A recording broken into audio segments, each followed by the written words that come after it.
मरियम, मरियम बहू। अरे आप आइए ना, बैठिए। अरे बहू, तेरे चेहरे पर फिर से ये निशान। लगता है उस राक्षस ने फिर से तेरी धुलाई की है। अरे चुप क्यों है, बोल ना। उसने फिर तुझे मारा है ना? मैंने पिछले बार से कितना समझाया था। अरे जाने देना अप्पा, वो कभी किसी की बात नहीं समझ सकते। अरे मैंने तुझे कितनी बार कहा है कि उसकी इतनी मार बर्दाश्त ना किया कर। अपने घर वालों को फोन कर और बुलाओ से, और उन्हें बता कि कैसे ये लोग तुम पर जुल्म करते हैं। तो क्यों चुपचाप बर्दाश्त करती है सब कुछ? और तुम्हारी सास, वो भी किसी से काम नहीं है, सब जानती हूँ मैं। अरे तेरे चीखने की पुकार हमारे घर तक आती है, क्या उसी नहीं जाती होगी? अरे नहीं नहीं अप्पा, मैं कभी नहीं चाहूंगी कि मेरी ये हालत मेरे भाई को पता चले। उन्होंने बचपन से ही कितनी मुश्किलात सही है मेरी वजह से। माँ बाप के चले जाने के बाद मेरे भाई ने ही मजदूरी की है और मुझे पाल पोस कर बड़ा किया। उसने मुझे माँ बाप बनकर पाला है। उसने तो अपनी पढ़ाई भी अपने पैसों से की है, वो भी प्राइवेट घर बैठकर, ताकि साथ साथ मजदूरी कर सके। उसे बड़ी मुश्किल से ये नौकरी मिली है। नहीं नहीं, अगर उसे मेरी हालत का पता चल गया तो अपनी नौकरी में दिल नहीं लगा पाएगा। आपा, मेरे भाई ने मेरे लिए बहुत कुछ किया है, बहुत कुछ सहा है। अब मैं बिल्कुल नहीं चाहती कि उसे मेरी वजह से कोई तकलीफ हो या कुछ वो सहे। मैं भी चाहती हूँ मेरा भाई अपनी जिंदगी में खुश रहे, वो अच्छी जॉब करे, अच्छे पैसे कमाए और किसी अच्छी सी लड़की से शादी कर ले और अपनी जिंदगी सेटल कर ले। बस मैं हमेशा यही दुआ करती हूँ कि मेरा भाई खुश रहे, इसलिए उसे मैं कुछ नहीं बताना चाहती। अरे मरियम, आखिर कब तक सहेगी तू सब कुछ? मैं तुझे अच्छी तरह से जानती हूँ, तू चुपचाप इसीलिए है ना, इसलिए सब कुछ सह रही है कि ये दुनिया वाले क्या कहेंगे, क्या सोचेंगे तेरे बारे में। अरे तेरी शादी को 4 साल होने वाले हैं और इन 4 सालों में तूने क्या सहा है? सिर्फ उसका अत्याचार। जब देखे वो तुझे मारते ही तो रहता है। अरे कितना जुल्म करता है तेरे ऊपर, उसे जरा हया नहीं आती, शर्म नहीं आती, कैसे बीवी पर हाथ उठा रहा है। फिर क्या करूं आपा, ये सहना भी तो मेरी मजबूरी है ना, मेरे पास कोई ऑप्शन ही नहीं। मैं जाऊं भी तो कहाँ जाऊं, मेरे पास कोई ठिकाना नहीं। मैं बड़े ख्वाब लेकर आई थी यहाँ पर, बड़े ख्वाबों के साथ यहाँ पर ब्याह के आई थी, पर मेरे वो सारे ख्वाब 2-3 महीनों में चकनाचूर हो गए। मुझे पता चल गया यहाँ मेरे ख्वाब नहीं पूरे होंगे, बल्कि और चकनाचूर हो जाएंगे। अरे ये घर नहीं, कोई जेल है, जेल। और तेरा शोहर इस जेल में जेलर है। अरे सारे ऐप उसी में भरे पड़े हैं। अरे वो बेरोजगार है, जुआ खेलता है, अत्याचार करता है तुझ पर, और क्या करता है? करने को उसके पास कुछ नहीं, सिवाय गुस्सा करने के उसे कुछ नहीं आता। अरे सारा गांव जानता है कि श्रेया बाजी ने अपने बेटे की शादी बहुत झूठ और प्रेम से कराई तेरे साथ, झूठ बोल बोल कर। फिर मैं क्या कर सकती हूँ पापा, घर में कोई बड़ा था ही नहीं जो छानबीन करता, बस भाई था। भाई को लगा अच्छा रिश्ता है, सादे से लोग हैं, गांव के हैं और सीधी सादी जिंदगी गुजारते हैं, भला ये झूठ क्यों बोलेंगे, और मेरी इनसे शादी करवा दी। लेकिन देख बेटा, तो अपने ऊपर इस जुल्म होने से रोक, क्योंकि जुल्म करने वाले से ज्यादा बड़ा गुनहगार वो होता है जो अपने ऊपर हुए जुल्म को रोके ना। तो अपने हक के लिए आवाज तो उठाना, कुछ तो बोला कर उसे। अरे तू हर वक्त उसका जुल्म सहती है, मार खाती है, इसलिए उसकी दिन ब दिन हिम्मत ही बढ़ती जा रही है काम होने की बजाय। और ये सुरैया, इसने तो शुरू से ही अपने बेटे को सर पर बिठा के रखा है। अरे मरियम, अरे मरियम कहाँ मर गई? ये दरवाजा भी खुला है, इंसान बंद ही कर लेता है। अरे कहाँ है तू? लो आ गई खरूस तेरी सास। ओह अच्छा, रीमा तुम आई हो, इसलिए दरवाजा खुला था। अरे मुझे क्या पता था कि तुम अंदर बैठी हो मेरी बहू के साथ। मुझे तो लगा कि बहू अकेली है अंदर और दरवाजा खुला है। चल ठीक है सुरैया, अब मैं चलती हूँ, मैं तो वैसे ही आ गई थी। अरे तुम सिर्फ मेरी बहू के साथ बैठोगी क्या? मेरे साथ बैठना पसंद नहीं है? अरे बैठो ना, कुछ बातें करते हैं, फिर चली भी जाना। 2-4 घंटे बैठते हैं, गपशप करते हैं, काफी दिन हो गए हम लोगों ने बात भी नहीं की। अरे नहीं, अभी मैं चलती हूँ, आऊंगी कुछ दिनों में, फिर बैठेंगे। अरे क्यों रे बहू, क्या चुगली कर थी मेरी? बता भी थे अब। नहीं माँ जी, मैं आपकी कोई भी चुगली नहीं कर रही थी। अरे मुझे सब पता है तेरा, तू कितनी चालाक औरत है। तुझे कितनी बार मना किया है कि गांव की मोहल्ले औरतों के साथ ना बैठा कर। अरे ये सब तुझे भड़काते हैं, हमारे खिलाफ करती हैं। तुझे नहीं पता ये जलते हैं हम लोगों से। मेरी बात याद रखना, अगर तू किसी की बातों में ही ना या अपने घर की बातें बताई तो देखना मैं तेरा क्या हश्र करती हूँ। नहीं माँ जी, मैं कभी किसी की बातों में नहीं आती और किसी ने भी आपकी बुराई नहीं की मेरे साथ। आप बैठिए, मैं आपके लिए खाना लेकर आती हूँ। हाँ जा, जल्दी लेकर आ खाना, मुझे बहुत भूख लगी है। जी अच्छा माँ जी। अरे देख रही हूँ मैं श्री माँ को भी, आए दिन यहाँ पर चक्कर लगाती है, कुछ ना कुछ सिखाती होगी मेरी बहू को। और ये बहू भी काम नहीं है, उसके आगे अपने दुखड़े रोती होगी। कुछ तो करना पड़ेगा वरना ये हमारे खिलाफ कर देगी बहू को। जब देखो रीमा चिपकी रहती है बहू को, और जब मैं आती हूँ साथ उठकर चली जाती है, कहती है बाद में आऊंगी। जैसे मैं तो कुछ समझती नहीं। ये ले माँ जी खाना। अरे बहू ये खाना है? अरे कैसा खाना बनाया है तूने जिसमें न नमक का बता और न मिर्च का? अरे तू तो ना लगता है हमारे घर की इज्जत डुबोने आई है, ऊपर से है भी बेऔलाद, कोई औलाद भी नहीं है तेरी तो। ऊपर से खाना इतना बेसवाद बनाती है, देख लो तिल नहीं काटा। खाना तो दूर की बात, अगर जब देखने में अच्छा होगा खाना तब भी खाऊंगी ना मैं। अरे कोई तो गुण हो तेरे अंदर, कुछ भी नहीं करना आता, कोई गुण नहीं है तेरे अंदर। पर माँ जी आप चेक करके तो देखें, सारी चीजें पूरी हैं। अरे मेरे साथ ज्यादा जुबान लड़ने की कोई जरूरत नहीं है, मुझे सब पता है कि कैसा खाना बनाती है तू। अरे मेरे बेटे के नसीब फूटे थे जो तेरे साथ शादी कर ली। तेरे साथ शादी करके ना उसने तो अपनी जिंदगी बर्बाद कर ली है। अब तो इसके 10 घंटे यहीं पर पार हैं, मैं ही चली जाती हूँ। अच्छा खाना तक नहीं बनाना आता ऐसे। मुझे तो समझ नहीं आता मैं क्या करूँ। मेरी सास को मेरा एहसास नहीं है, उनको नजर नहीं आ रहा कि मैं कितनी तकलीफ में हूँ, कितना मारा इनके बेटे ने मुझे, फिर भी मैं सारे काम चुपचाप कर रही हूँ। अरे मैं तो किसी को कुछ कहती भी नहीं कि मेरे साथ करवा दे, या मैं थक गई हूँ। इतने अच्छे तो बनाए थे, भूख ही नहीं होगी। भूख कैसे होगी, अभी 1 घंटा पहले तो खाना खाया था। ये तो बस मुझे नीचा दिखाने का बहाना था, पर मैं क्या कर सकती हूँ, क्या करूँ किसी से शिकायत। मेरी किस्मत खराब है लगता है। भाई भी इतनी दूर जॉब करते हैं और वैसे भी उन्हें बताकर मैं तंग नहीं करना चाहती, लेकिन उनका फोन तो आते ही रहता है और मैं भी उन्हें कह देती कि मैं ठीक हूँ, खुश हूँ। अरे कैसे बताओ अपने दिल का हाल, किससे बताओ कि मैं बहुत तकलीफ में हूँ, थक चुकी हूँ मैं, मुझसे नहीं और बर्दाश्त हो रहा। मुझे समझ नहीं आता मैं किसके साथ अपना दुख शेयर करूँ, किससे अपना मन हल्का करूँ, किसे बताऊँ अपने दिल की बातें कि मैं बहुत तकलीफ में हूँ। मैं क्या करूँ, मैं थक चुकी हूँ अब। बस रीमा पे ही है जिससे मैं बात कर लेती हूँ और अपने दिल की बातें बता देती हूँ, लेकिन मैं क्या कर सकती हूँ सिवाय ये कि मैं ये तकलीफ सहती रहूँ। मेरे पास कोई चारा नहीं।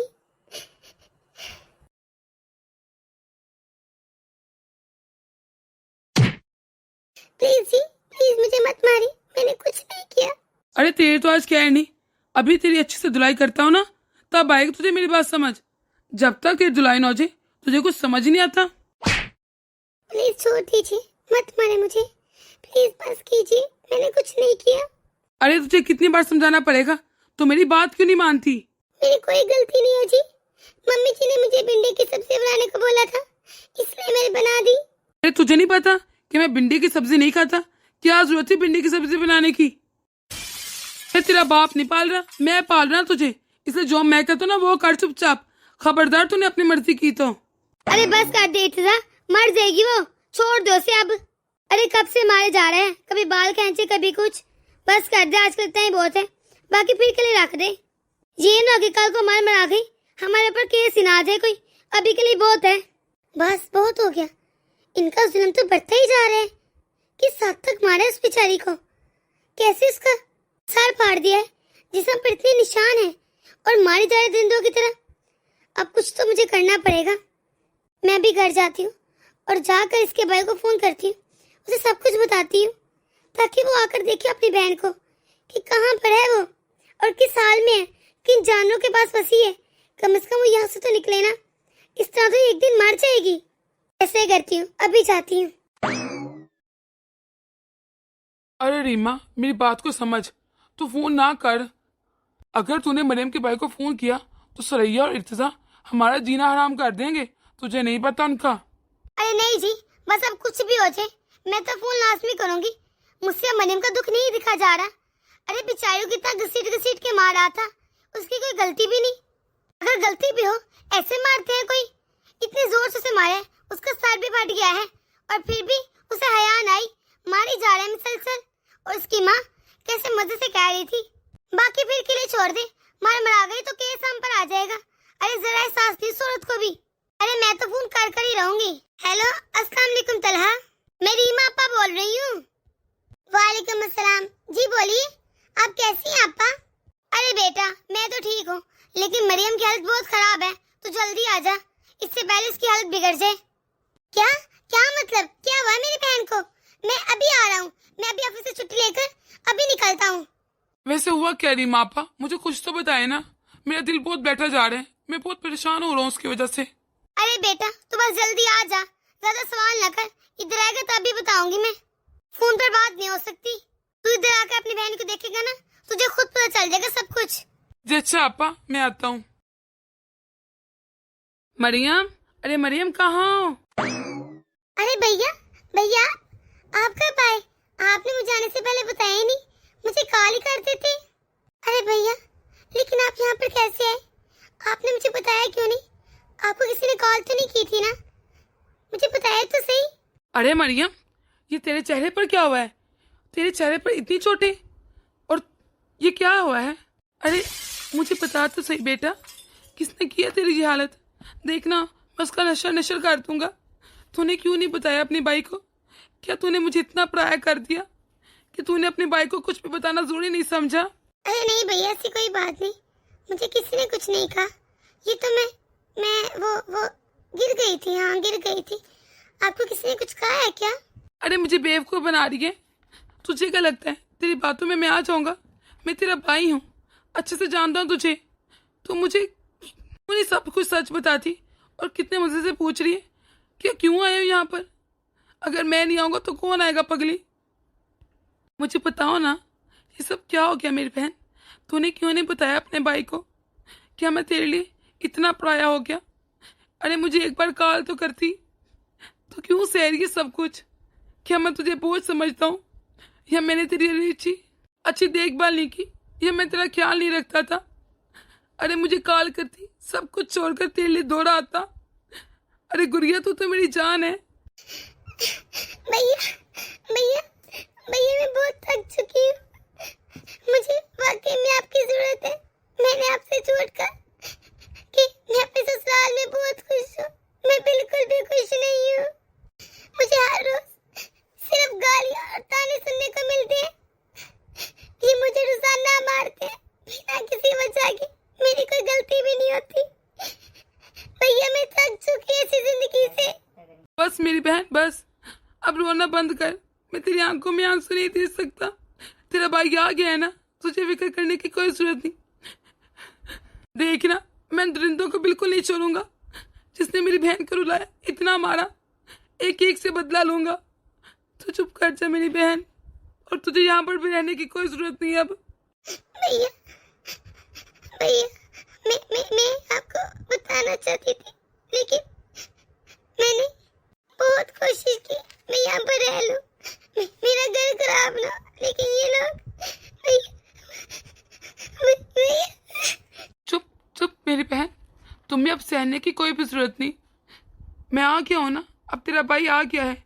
लेकिन हाँ मरियम, मेरी एक बात ध्यान से सुनो। तुम्हें किसी को बताने की जरूरत नहीं कि मैं आया हूँ। मुझे पता है इस वक्त सब सो रहे होंगे, कोई इतनी जल्दी नहीं उठता। मैं चुपचाप एक कमरे में बैठकर सारा तमाशा देखना चाहता हूँ, और इनकी हरकतें भी रिकॉर्ड करना चाहता हूँ कि आखिर ये क्या सलूक करती मेरी बहन के साथ। ठीक है भैया।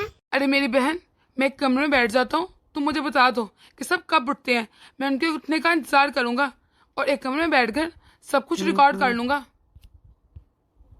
और हाँ, एक बात मेरे ध्यान से सुन लो, तुम अब किचन में जाकर किसी के लिए नाश्ता नहीं बनाओगी। अपने कमरे में जाकर आराम करो। क्या लोगों ने तुम्हें नुकरानी समझ रखा है? पहले मारते फिर काम भी इतना करवाते हैं। जाओ मेरा बच्चा, जाकर आराम करो, किसी को बनाने की कोई भी जरूरत नहीं नाश्ता। जी ठीक है भैया, जैसा आप कह रहे मैं वैसे ही करूंगी। चलो जाओ अब, शाबाश। इनका कुछ तो करना पड़ेगा। कितने जाहिल लोग हैं। किन जाहलों में ब्याह दी मैंने भी अपनी बहन। हाय, उस टाइम जानबूझ कर ही लेता। अरे देखने से कितने मासूम लगते हैं। मैंने सोचा गांव के सीधे साधे लोग हैं, पर ये लोग तो दरिंदे हैं, दरिंदे। अरे मरियम, कहाँ मर गई? आज नाश्ता मिलेगा भी कि नहीं? अरे क्या चाहिए नाश्ता? तेरा बाप कब्र से उठकर आकर बनाएगा। कहाँ मर गई है? एक तो सुनती भी नहीं, पता नहीं कहाँ रहती है बिजी। अरे कहाँ मर गई? कब आएगा नाश्ता? या फिर तेरा भाई गुजरांवाला से आकर नाश्ता बनाकर देगा हमें? लगता है कल की डोज हजम नहीं हुई, जो आज फिर वही तमाशे। मुझे पता है, मुझे डर भी बहुत लग रहा है, ये मुझ पर बहुत गुस्सा करेंगे, लेकिन भाई ने मुझे सख्ती से मना किया है, इसलिए मैं नहीं जाऊंगी। मैं उनकी बात नहीं टाल सकती। अब हो भी क्या सकते हैं, करते हैं गुस्सा, आगे पीछे कौन सा नहीं करते। अरे मरियम, बहरी हो गया क्या? जल्द से नाश्ता बनाकर देती है मुझे, या आकर तेरा मुंह तोड़ूं मैं अभी? अरे क्या कहा तुमने कि तुम मरियम का मुंह तोड़ोगे? अरे कौन हो तुम और क्यों सुबह सुबह दिमाग खराब कर रहे हो मेरा? जाओ निकलो यहाँ से। लगता है तुम्हारा शराब का नशा अभी तक उतरा नहीं, जो तुम मुझे नहीं पहचान रहे। चलो मैं खुद ही बता देता हूँ कि मैं कौन हूँ। मैं मरियम का भाई तलहा हूँ। नाम तो याद ही होगा ना मेरा तुझे। और हाँ, तुम मेरी बात कान खोल कर सुन लो। मैं यहाँ पर अपनी बहन को बचाने आया हूँ, तुम जैसे दरिंदे से। हा हा हा, तू क्या करेगा मेरा? अरे तू मेरा कुछ नहीं बिगाड़ सकता। अरे तू वही भाई है ना जो अपनी बहन को यहाँ पर छोड़कर गुजरांवाला भाग गया था। अरे इट्सा, बहुत हो गया तेरा। अब मैं तेरी 1 मिनट चलने दूंगा। तू पिछले 4 सालों से मेरी बहन पर हाथ उठा रहे हैं, उस पर इतना ज्यादा जुल्म कर रहे हैं। अब देखना, मैं तुझे नहीं छोड़ूंगा। तुझे तेरे किए की सजा दिलवा कर ही रहूंगा और अपनी बहन को यहाँ से ले जाऊंगा हमेशा हमेशा के लिए। तू लायक ही नहीं उसके। अरे अभी चल चल, बहुत देखे तेरे जैसे। तू मेरा कुछ नहीं बिगाड़ सकता। याद रखना, तुझे तो आज मैं छोड़ूंगा नहीं। और तेरी इतनी हिम्मत, तुझे तो मैं पूछता हूँ। अरे तुझे जरा शर्म नहीं आती? औरत के ऊपर हाथ उठाता है बगैरत मर्द। ओए तलहा, छोड़ मेरे बेटे को। अरे उसकी जान लेगा क्या? अरे छोड़ छोड़ मेरे बेटे को। अरे ये क्या बदतमीजी है? मेरे घर में घुस के मेरे बेटे के ऊपर तू हाथ उठा रहा है। अरे छोड़ दरिंदे। अरे छोड़ छोड़ मेरे बेटे को, वरना अभी पुलिस को कॉल करके बुला लूंगी। देखना फिर चक्की काटते रहना जेल में बैठकर। अरे तू खड़ी होकर यहाँ पर तमाशा देख रही है? अपने भाई को कहे छोड़ मेरे बेटे को। यहाँ पे खड़ी होकर ये दिखना चाहती है कि तेरा भाई मेरे बेटे की जान ले ले और तू बेवा हो जाए। मुझे तो लगता है तू चाहती है कि तू बेवा हो जाए। भैया भैया प्लीज छोड़ दीजिए इन्हें। नहीं मरियम, नहीं, आज मैं बिल्कुल चुप नहीं रहूंगा। आज तो मैं इसकी जान ले ही लूंगा, इसकी और इसकी माँ को। इनकी हवानियत की सजा तो मिलनी चाहिए। कैसे इंसानियत के दर्जे से गिर बैठे हैं दोनों। कोई अल्लाह का खौफ ही नहीं रहा इन्हें। माँ, छोड़ूंगा तो मैं नहीं से। इसकी हिम्मत तो चेक करे, मेरे घर में आकर मुझे धमका रहा है। हाँ बेटा हाँ, इसे छोड़ना मत। इसकी हिम्मत वाकई चेक कर, कैसे हमारे घर में हमारे सामने ही खड़ा होकर कैसे धमकियां दे रहे हैं हमें, जैसे हम तो इससे डरते हैं ना। और आप अपनी बहू को एक बहू नहीं बल्कि नौकरानी समझती हैं। अरे आप भी किसी से कम नहीं। अरे भैया भैया प्लीज छोड़ दीजिए, मुझे लड़ाई झगड़ों से बहुत डर लगता है, प्लीज भैया। अरे मरियम, तू जरा सब्र कर। तेरे भाई की तो मैं ऐसी की तैसी करता हूँ। अरे तू क्या मेरी ऐसी तैसी करेगा? देखना, तेरा तो मैं अशर नशर कर दूंगा। तूने मेरी फूल जैसी बहन का क्या कर दिया? अरे तुझे जरा शर्म नहीं आती? एक औरत के ऊपर हाथ उठाता है। कैसा मर्द है तू? तेरे अंदर जरा गैरत नहीं है? नहीं आती मुझे शर्म। क्या कर लेगा तू? अरे तेरी बहन में है क्या? गवार कहीं की।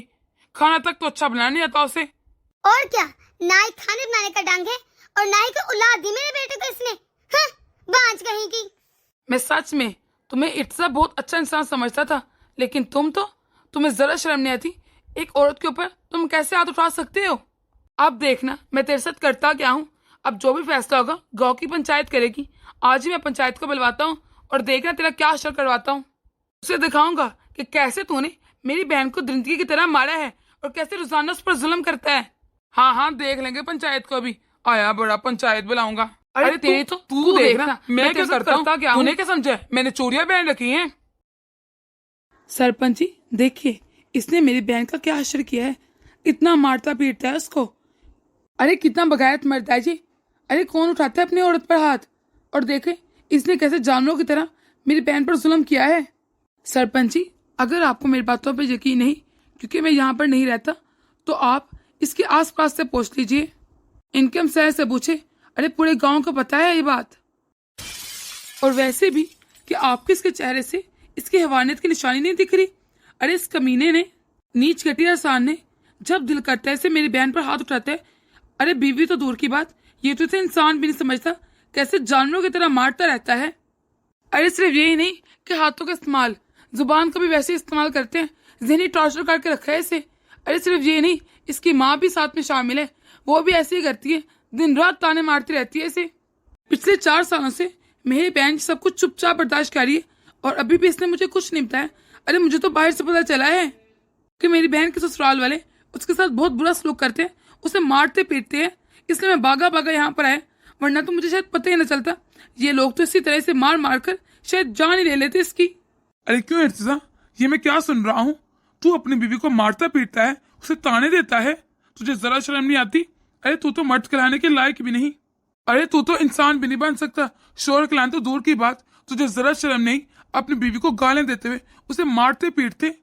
अरे कैसा बेगैरत मर्द है, औरत पर कौन हाथ उठाता है? तुझे जरा शर्म नहीं? तुझे तो इसकी सजा मिलकर रहेगी, जरा देख लेना। मैं और लोगों से पूछना चाहता हूँ, क्या किसी ने इर्तिजा को अपनी बीवी को मारते पीटते देखा है? आप बताइए रीमा आपी, क्या आपने देखा है? क्योंकि आपका घर तो बिल्कुल इर्तिजा के घर के साथ है, आपको तो पता ही होगा, आवाजें तो आती ही होंगी। बताइए आप रीमा, आज सब कुछ बता दीजिए, आज मैं आपको बिल्कुल नहीं रोकूंगी। हाँ सरपंच जी, एक बार नहीं, मैंने तो कई बार देखा है इसे। ये इर्तिजा ना बहुत ही गिरा हुआ इंसान है, इसे जरा शर्म है या नहीं है? अरे ये बेरोजगार है, जुआ खेलते है, शराबी है। अरे ये तो इंसान कहलाने के भी लायक नहीं है, कोई इसमें गुण नहीं है। अरे ये तो जब देखो इसे मारता रहता है बेचारी को। अरे इसकी चीख पुकार की आवाजें मेरे घर तक आती हैं। अरे रीमा, क्यों झूठ बोल रही हो?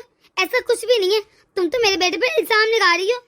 अरे वो झूठ बोल रही है ना, मैं तो नहीं ना बोलूंगा। अरे हमें पता है, पूरे गांव को पता है कि तेरा बेटा किस तरह अपनी बीवी को मारते रहता है। तुझे जरा शर्म नहीं आती? झूठ क्यों बोलती हो सरैया आपा? मुझे तो समझ नहीं आता, आप लोग बेचारी मरियम पर इतना जुल्म क्यों कर रहे हो? अरे वो भी तो किसी की बहन बेटी है ना, उसे बहन बेटियों की तरह समझो। और तुम लोग तो उसे इंसान भी नहीं समझते, हिवानों की तरह सलूक करते इसके साथ। सरपंच जी, ये सब के सब झूठी हैं, एक नंबर की झूठ बोल रहे हैं सब लोग। अरे मेरे बेटे ने अपनी बीवी पर कभी भी हाथ नहीं उठाया, ये लोग जलते हैं मेरे बेटे से, इसलिए ऐसे झूठे इल्जाम लगा रहे हैं उस पर। और जो इसके चेहरे पर निशान है, ये तो गिर गई थी सीढ़ियों से, उसी का निशान है। और उसी बात का मौका उठाते हुए ये लोग मेरे बेटे पर झूठा इल्जाम लगा रहे हैं। अरे मेरा बेटा तो बहुत शरीफ है, किसी पर हाथ नहीं उठाता। अरे वो क्यों भला अपनी बीवी पर हाथ उठाने लगा? अरे झूठ, अरे जरा शर्म नहीं आ रही आपको झूठ बोलते हुए? अरे हमने खुद देखा है इसे हाथ उठाते हुए अपनी बीवी पर। हमने तो इसे इतनी बार मना भी किया और समझाया भी कि औरत पर हाथ नहीं उठाते। अरे तो अपनी बीवी पर हाथ ना उठाया कर। पर ये इतना बगाड़त है, इसे जरा शर्म नहीं आती? कभी भी मेरी बात नहीं मानी, किसी की सुनता ही नहीं। अरे जब भी मैं काम से आता हूँ, मेरी बीवी बताती है हमारा घर भी इनके घर के साथ ही है। सरपंच जी की इसकी आवाजें इतनी ज्यादा आती हैं, जी अपनी बीवी पर चिल्लाता है, उसे मारता है। अरे हम लोग क्या सब झूठ बोल रहे हैं? ये अकेला सच्चा रह गया है? सरपंच जी, इसको इसके किए की सजा मिलनी ही चाहिए। इर्तिजा, अब बोलो, क्या तुम कुछ कहना चाहते हो? अरे एक शख्स झूठ बोल सकता है, क्या सबके सब झूठ बोलेंगे? सबको तुम लोग से चलन है। आज पूरा गांव तुम्हारे खिलाफ हो चुका है और सबका यही कहना है कि तुमने अपनी बीवी पर हाथ उठाया है।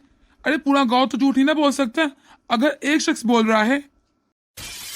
अरे तुम तो इंसान कहलाने के लायक नहीं हो, इसलिए इस पंचायत का यही फैसला है कि वो तुम्हें अब इस गांव से निकाल देंगे। अब तुम्हारी इस गांव में कोई जगह नहीं। अरे तुम्हारे जैसा दरिंदा हमारे गांव में बिल्कुल नहीं रह सकता। अब ये मरियम बेटा का फैसला है कि वो चाहे तो तुमसे तलाक ले सकती है और चाहे तो तुम्हें पुलिस के हवाले कर दे। ये इस पर है कि ये तुम्हारे लिए क्या सजा तजवीज करती है, क्योंकि हम हर कदम पर अपनी मरियम का ही साथ देंगे। अरे बहन बेटियां इस लायक होती हैं क्या कि उनको मारना चाहिए? अरे इनसे तो प्यार से बात की जाती है। मरियम बेटा, हम तुम्हें एक दिन का फैसला देते हैं कि तुम क्या चाहती हो। जो तुम चाहती हो वही होगा, उसके बाद पंचायत मंजूरी दे देगी। सरपंच का फैसला सुनकर पूरा गांव मरियम के साथ हो गया था। अब तो इर्तिजा की हालत भी खराब हो रही थी। वो तो ये सोच सोच के परेशान हो रहा था कि अब वो क्या करे। ऊपर से वो पूरे गांव में बदनाम हो गया था। पूरे गांव वाले उसे बुरा भला कहने लगे थे, उसकी ही गलती निकाल रहे थे। इधर सुरैया अपा, उनके तो तन बदन में आग लग गई थी। उनको तो समझ नहीं आ रहा था वो क्या करें। वो तो चुपचाप बैठी बस अपनी और अपने बेटे की बेइज्जती देख रही थी। ये गांव की पंचायत थी, कुछ सुरैया अपा का घर नहीं था जहाँ पर सिर्फ उनकी चलती, उनके अलावा किसी की चल नहीं सकती थी। ये समाज था, उनका कोई घर नहीं जो सिर्फ वो अपना फैसला चलाती, और समाज तो सिर्फ सच्चाई और हक का ही साथ देता है। तू देख लेना जरा, अगर मेरी बहन ने मेरा साथ दिया ना तो कैसे मैं तुम्हें जेल की चक्की फंसवाता हूँ। पूरी जिंदगी वहाँ पर रखूंगा, बाहर भी नहीं आने दूंगा। हर एक को अपने खिलाफ देखकर इससे तो जैसे घबरा सा गया था। उसे समझ नहीं आ रहा था कि अब उसके साथ क्या होगा। मरियम अपने ससुराल में वापस आ जाती है क्योंकि उसे अभी अपना सामान बांधना था। लेकिन इफ्सा, उसे बस एक मौका चाहिए था कि किसी तरह मरियम से बात कर ले और उसे मना ले, किसी कोई सजा ना मिले, इसलिए वो बस मौका ही तलाश कर रहा था। मरियम, मरियम रुको तो सही, एक बार मेरी बात सुन लो, सिर्फ एक बार। प्लीज मरियम, प्लीज मुझे माफ कर दो, मैं बदल जाऊंगा, मैं सब कुछ छोड़ दूंगा। अब मैं तुम्हें कभी तंग नहीं करूंगा। प्लीज मुझे एक मौका दे दो। प्लीज मरियम रुको तो सही, क्यों जाई जा रही हो? एक मौका, सिर्फ एक मौका। मैं तुमसे वादा करता हूँ, मैं तुम्हें कभी नहीं मारूंगा, मैं अब तुम पर कभी हाथ नहीं उठाऊंगा, मैं बदल जाऊंगा पूरी तरह। जो तुम कहोगी मैं वही करूंगा। प्लीज प्लीज देखो, सिर्फ एक मौका। अब अपने तुम शोहर को इस तरह जेल जाने दे सकती हो? प्लीज मरियम मुझे बस एक मौका दे दो। एक मौका तो हर एक को मिल जाता है ना। तुम जो कहोगी मैं वही करूंगा। कहते हो तो मैं तुम्हारे आगे हाथ जोड़ लेता हूँ, प्लीज मुझे माफ कर दो। वाह, क्या बात है इनकी। आज इन पर आई है तो कैसे बदल गए हैं, कैसे मुझसे गिड़गिड़ाकर माफिया मांग रहे हैं। जिन्होंने मुझे कभी इज्जत के काबिल नहीं समझा, मुझसे आराम से बात नहीं की, आज कैसे अपना रंग चेंज कर रहे हैं और मुझे कहने एक मौका दे दूं। वाकई में इंसान कितना खुदगर्ज होता है, अपने मतलब के लिए कैसे रंग बदल लेता है। पर मुझे भी कुछ नहीं कहना, मैं अपना फैसला कल ही सुनाऊंगी, वो भी पंचायत में सबके सामने। प्लीज प्लीज कुछ तो कहो ना, तुमने मुझे माफ कर दिया। मरियम मेरी प्यारी बहन, तुम्हें डरने और घबराने की कोई जरूरत नहीं, क्योंकि अब तेरा भाई तेरे साथ है। और सुन इर्तिजा, तुझे मेरी बहन के ऊपर जोर जबरदस्ती करने का कोई हक नहीं। ये मेरी बहन का अपना फैसला है, ये मेरी बहन का अपना फैसला है, तो उसे खुद करने दे। और मुझे यकीन है वो हक के साथ ही खड़ी रहेगी, कभी भी जुल्म के खिलाफ खड़ी नहीं होगी। मुझे उम्मीद है वो वही फैसला करेगी जो उसके हक में बेहतर होगा। अरे मैं उस पर कोई जोर जबरदस्ती नहीं कर रहा, ना अपना फैसला थोप रहा हूँ। तो तू कौन होता है उसे अपना फैसला चेंज करने के लिए कहने वाला? उसने जो भी फैसला करना होगा ना खुद ब खुद कर लेगी, तुझे कोई जरूरत नहीं उसे जोर देने की। प्लीज तलहा, प्लीज मुझे बस एक मौका दे दो। मैं आइंदा से तुम्हारी बहन के ऊपर कभी हाथ नहीं उठाऊंगा, सिर्फ एक मौका दे दो। अरे तू नीच इंसान, चला जा मेरी नजरों के सामने, ये ना होकर मैं कुछ कर डालूं तुझे। बस एक मौका, मैं माफी मांगता हूँ, मैं इससे भी माफी मांग लूंगा, मुझे माफ कर दे। अरे तो इस काबिल ही नहीं कि तुझे माफ किया जाए, अब चला जाए यहाँ से। अरे क्या हुआ मरियम, तुम इतनी उदास क्यों और ये रो क्यों रही हो? भैया मुझे बहुत डर लग रहा है, अगर मैं यहाँ से चलेगी तो सब यही कहेंगे कि मैं अपना घर नहीं संभाल सकी, एक औरत से घर नहीं संभाला गया। सब तो मुझ पर इल्जाम लगाएंगे ना, मुझे बुरा भला कहेंगे। क्या रोज की मार खाना घर संभालना होता है मरियम? क्या ऐसा होता है घर संभालना कि तुम बस मार खाती रहो? सच तो ये भैया, मैं वाकई में बहुत थक गई, मुझसे रोज रोज की मार अब बर्दाश्त नहीं होती। मैं भी नहीं चाहती मैं यहाँ पर रहूं, चले जाऊँ ये सब कुछ छोड़ छाड़ कर, पर मैं एक बार सिर्फ इर्तिजा से बात करना चाहती हूँ। ठीक है मरियम, मैं तुम्हें कुछ नहीं कहूँगा, जैसे तुम्हारी मर्जी। भैया आप प्लीज नाराज ना होना, मैं सिर्फ आखिरी बात से बात करना चाहती हूँ। मैं भी नहीं चाहती मैं से कोई रिश्ता रखूं। अरे पगली, मैं कहाँ नाराज हो रहा हूँ, जैसे तेरी मर्जी, जैसे तुझे ठीक लगे तू वैसा कर। मैं हर फैसले में तेरे साथ खड़ा रहूंगा। इर्तिजा, मैं तुमसे आखिरी बार सिर्फ एक बात पूछना चाहती हूँ कि तुम्हें जरा शर्म नहीं, जब पंचायत में तुम्हारी बात खुली कि कैसे तुम मुझे रोज मारते थे जानवरों की तरह, अरे तुम्हें जरा शर्मिंदगी नहीं हुई? मुझे माफ कर दो, सच में मरियम, मुझसे गलती होगी, मुझे बस एक मौका दे दो प्लीज मरियम। इसने मुझे क्या समझ रखा है, क्या मैं इसे नहीं जानती? अरे 4 सालों में मैं इसे बहुत अच्छी से जान चुकी हूँ। मैं जानती हूँ इसका ये नाटक सिर्फ मेरा फैसला बदलने तक है, ताकि मैं इसके खिलाफ कोई फैसला ना करूँ। और इसके हक में बात दे दूं, क्योंकि इत्सा वो कुत्ते की दुम है जो कभी भी सीधी नहीं हो सकती। अरे इंसान की फितरत कभी नहीं बदलती, मैं अच्छे से जानती हूँ ये बात। इत्सा, अब बहुत देर हो चुकी है, मैं अब अपना फैसला नहीं बदल सकती। तुमने मुझे इतना तोड़ दिया कि मैं अपने आप को अब जोड़ नहीं सकती। मेरी भी कुछ सेल्फ रिस्पेक्ट है, मेरी अपनी लाइफ भी है। मैं अब अपने लिए जीना चाहती हूँ, ना कि तुम्हारे लिए जो बस रोज रोज की मारी खाती रहूं। मरियम, इसका मतलब तुम जा रही हो यहाँ से, इस घर से? हाँ, मैं तुम्हें छोड़कर जा रही हूँ और तुमसे खुला ले लूंगी, क्योंकि मैं अब इस घर में बिल्कुल नहीं रहना चाहती। क्या मरियम, तुम सच में मुझे छोड़कर चली जाओगी? हाँ, मैं तुम्हें छोड़कर हमेशा के लिए जा रही हूँ, क्योंकि तुमने मेरे साथ कोई ऐसा वक्त गुजारा नहीं जिसे सोचकर मैं रुक जाऊँ यहाँ पर। कोई अच्छा पल बिल्कुल नहीं, क्योंकि जिस दिन से भी मैं इस घर में शादी करके हूँ, तुमने मुझे सिर्फ मारा है, कभी भी प्यार से बात नहीं की। और मेरी जिंदगी में ऐसा कोई लम्हा नहीं तुम्हारे साथ जो प्यार से गुजरा हो। तो मैं किस सहारे रहूं यहाँ पर? अरे तुम्हारी माँ, उसने मुझे कितने ताने दिए, उल्टी सीधी बातें सुनाती थी मुझे। अरे वो तो मेरे बाप को भी नहीं बख्शती थी। अरे यहाँ रुकने के लिए कुछ अच्छी यादें बने चाहिए, लेकिन मेरे पास कोई अच्छी याद नहीं, सिवाय इसके कि तुमने मुझे मारा है, ताने दिए हैं, गालियां दी हैं, जानवरों की तरह पीटा है। इसलिए मैं यहाँ से तलाक लेकर हमेशा हमेशा के लिए जा रही हूँ। तुम रहो अकेले खुश। देखा, दोनों माँ बेटे ने कितने सियाने हैं लोग। सरपंच जी, मैंने यही फैसला लिया है कि मैं उससे तलाक ले लूंगी। मैं कोर्ट में भी जाकर खुला के लिए केस दर्ज करवा दूंगी। मुझे पता है वो मेरे लिए कभी नहीं सुधर सकता, सिर्फ मुझे दिखाने के लिए मगरमच्छ के आंसू मेरे सामने बहा रहा है। अरे क्या मैं उसे नहीं जानती? हाँ मरियम बेटा, बहुत अच्छा फैसला किया तूने, क्योंकि हम लोग इन दोनों माँ बेटा को बहुत अच्छे से जानते हैं। ये लोग कभी नहीं सुधर सकते। अरे इन लोगों ने झूठ बोलकर तुम्हारे घर वालों को फंसाया। अरे झूठ बोलकर जिस सरैया आपा ने अपने बेटे की शादी की थी, करता वर्ता कुछ नहीं, नकारा बेटा है इनका। लेकिन बेटा, तलाक लेने के बाद तुमने क्या सोचा कि तुमने आगे की जिंदगी कैसे गुजारनी है? जी सरपंच काका, मैंने सोच लिया मैंने क्या करना है। मैं अपनी जैसी औरतों को इंसाफ दिलाना चाहती हूँ। मैं एनजीओ में काम करना चाहती हूँ, ताकि जो कुछ मैंने झेला है उनको ना झेलना पड़े। मैंने बताना चाहती हूँ कि औरत कमजोर नहीं होती। मैं अपने जैसी बहुत सी औरतों की मदद करना चाहती हूँ, जो बेचारियाँ सिर्फ जुल्म सहते मर जाती हैं। बहुत खुशकिस्मत हो मरियम, जो तुम्हें इतना अच्छा भाई मिला है। अल्लाह करे सब भाई ऐसे ही हो जैसे तेरा भाई है। हाँ भैया, सच में मैं बहुत किस्मत वाली हूँ। आज आपकी वजह से मैं उस नरक से बाहर निकल पाई हूँ, वरना मुझे लगा मैं यहीं मर जाऊंगी। अरे गुड़िया, कैसी बातें कर रही? तुम तो मेरे जिगर का टुकड़ा हो, और मेरी बहन जो भी फैसला करती मुझे कबूल था। तो दोस्तों, मैं आप सबको यही कहना चाहती हूँ कि आप अपने हक के लिए खुद आवाज उठाएंगे, तभी दुनिया आपके साथ खड़ी हो पाएगी। पहला स्टेप हमेशा खुद औरत को ही लेना पड़ता है। आप वैसी गलतियाँ बिल्कुल मत करिएगा जैसे मरियम ने की। उम्मीद करती हूँ आपको ये वीडियो हमारी बहुत पसंद आई होगी।